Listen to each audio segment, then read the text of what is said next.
I was having a conversation with a friend of mine who is a singer, and she was telling me that she's been in a funky space lately because she's been feeling like quitting.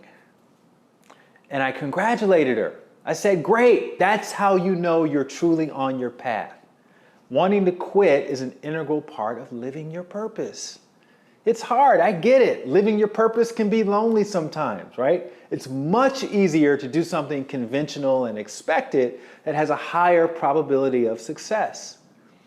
So feeling like you want to hit the eject button, all that really means is that you're finally leaving your comfort zone behind. And here's the thing. Just beyond your comfort zone, that's where the magic happens.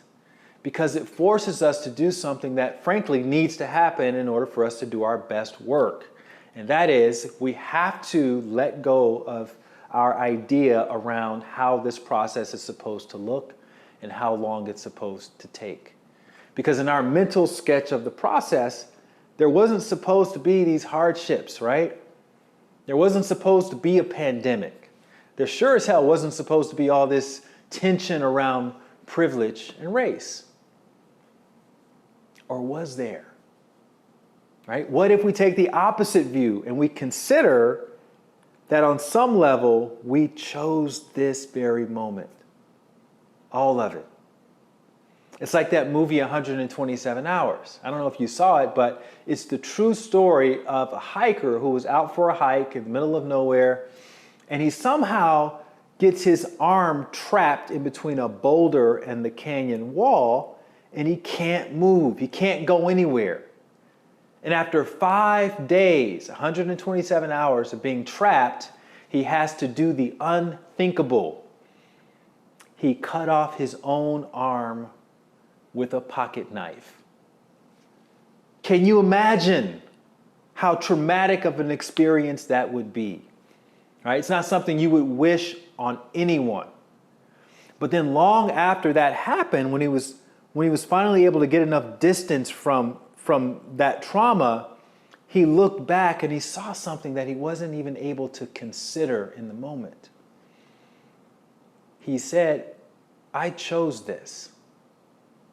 And what he meant by I chose this is, if that experience hadn't happened with the rock and having to cut his own arm off, his life wouldn't have evolved to where it is today. And at the end of the movie, there's this really beautiful soliloquy where he talks about how that rock was his greatest teacher. And he says that it's possible that the rock had been waiting for him his entire life from the minute that he was born. And although he didn't realize it, every step of his life was nudging him and guiding him to that very place where he encounters this rock. And he learned more about himself and his life in those 127 hours while he was pinned between a rock and a hard place. And it positively changed his life forever.